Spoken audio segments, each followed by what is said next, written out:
Good morning, good afternoon, good evening from wherever you are in Kenya and beyond. Once again, welcome to The Perspective, diving into economics and political matters. Not to really dissect on our political characters, but really to talk about the software of our politics and economics. So remember, I keep reminding us that there are two factors which are very important for any country: the economy of that country and the politics of that country. Before I continue, I ask all of us kindly just go and press the subscribe button.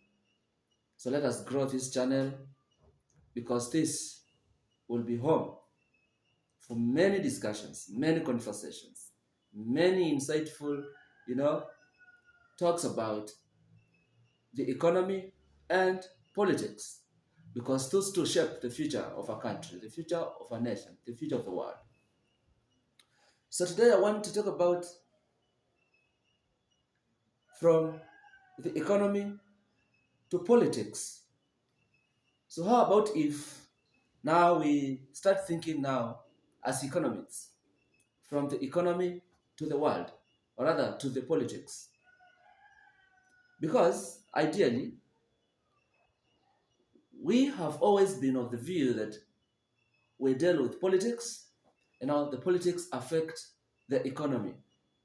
So that when our politics are so bad, then our economy will equally be bad, will shrink. Yeah? What about if now we start from a strong economy to better politics? Because I think that is the next frontier. That is the next frontier that we have to focus on. So basically, economics is the study of how scarce resources can be allocated to satisfy unlimited needs of the people. So, in essence, resources in the world are scarce. In every part of the world, we have scarce resources, but the needs that these resources must be exploited to meet or to satisfy are always unlimited. So that's basically how we look at how optimal can the resources be allocated to cater for the needs of the people, to cater for the needs of the nation, to cater for the needs of the state. So very important. So basically, Economic 001 is about allocation of natural resources, allocation of national resources, allocation of artificial resources. Because we have so many resources, we have both natural and man-made. Yeah, we have technology, we have land, we have infrastructural, you know, uh, resources. All those are resources which must be allocated in a way that speaks to equality and equity, politics aside. So how about we made very sound economic decisions? How about if the country made very economically correct decisions? Decisions that really, foster foster growth in all sectors of the economy.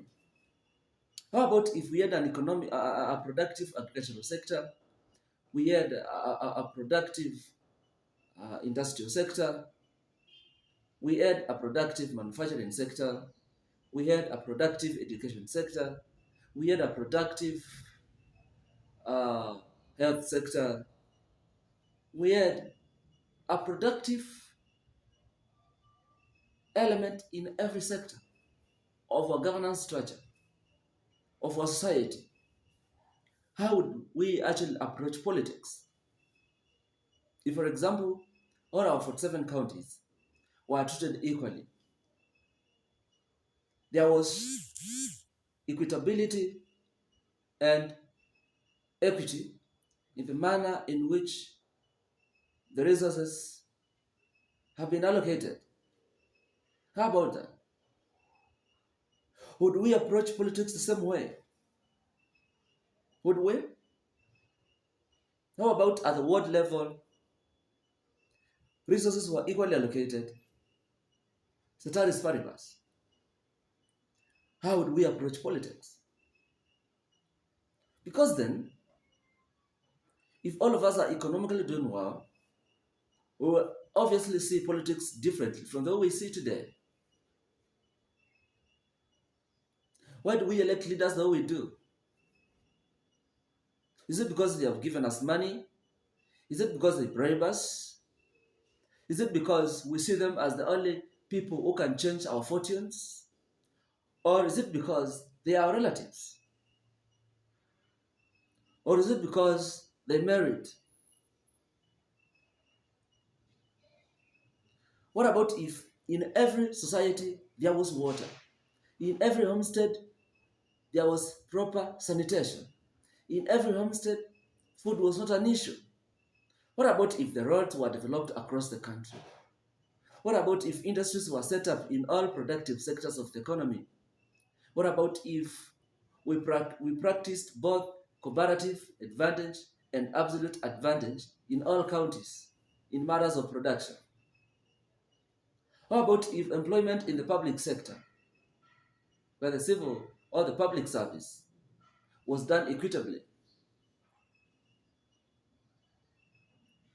How about that?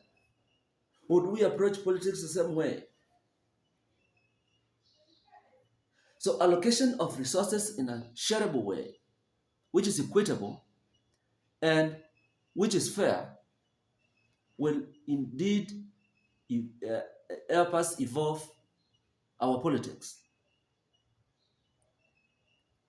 So, therefore, then, we must strengthen our economic pillars before we shift to politics. I believe that the 47 county governments gives Kenyans a platform to have a theory of development that is centered at our communities. So therefore, if we devolve 80% of our resources to counties and we make our counties work, we will have sorted out 8% of our political issues. So the question should not be to the presidency, because we fight over presidency as a country. When we have other structures of governance, that really gives us a platform to change how we are governed, to change how resources are allocated, to change how those resources which have been allocated are used for the benefit and the usefulness of the common man. We cannot be looking at the presidency as the only way to get resources, as the only way our people will benefit. That cannot be the case. The truth should be that there has to be an unwritten law, a moral law, that behoves us to have money in the counties so that counties can work and function as governments. A strong economy is a recipe for a strong political structure. And that is definitely what transcends to stability of a nation. We cannot, not for a moment, deliberately or otherwise, decide that we will, constrict our people. We will alienate our people.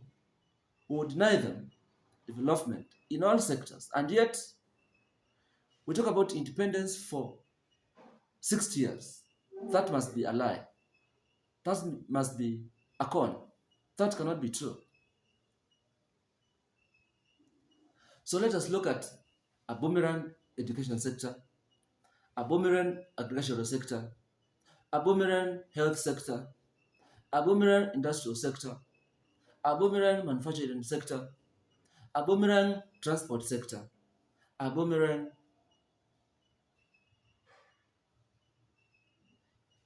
economy in general. And that will make our politics issue-based,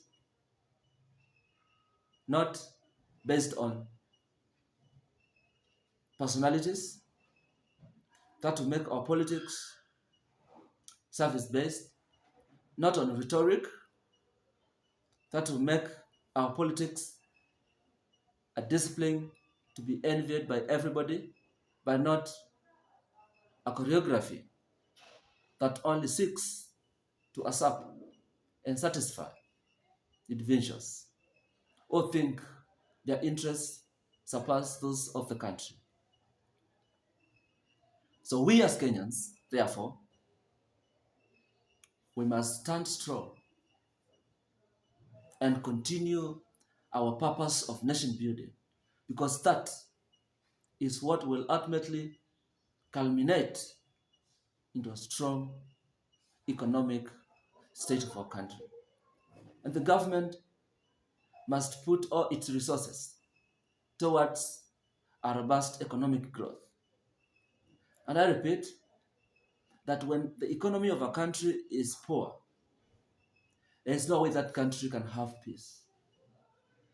The only way to have peace is to have food security, is to have health security, is to have financial security, is to have security in all sectors.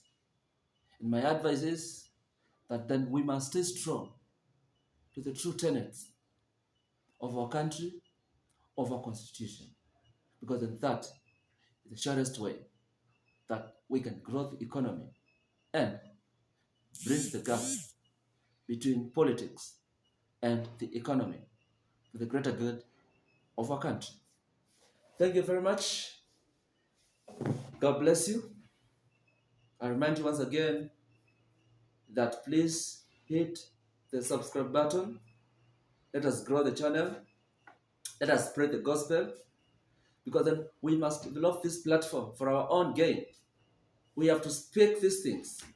We must learn and relearn and unlearn and learn again and grow in wisdom and stature. We must be the people who will speak the things that will build our country, because we cannot afford to destroy our own country. Stop. Thank you. Adios.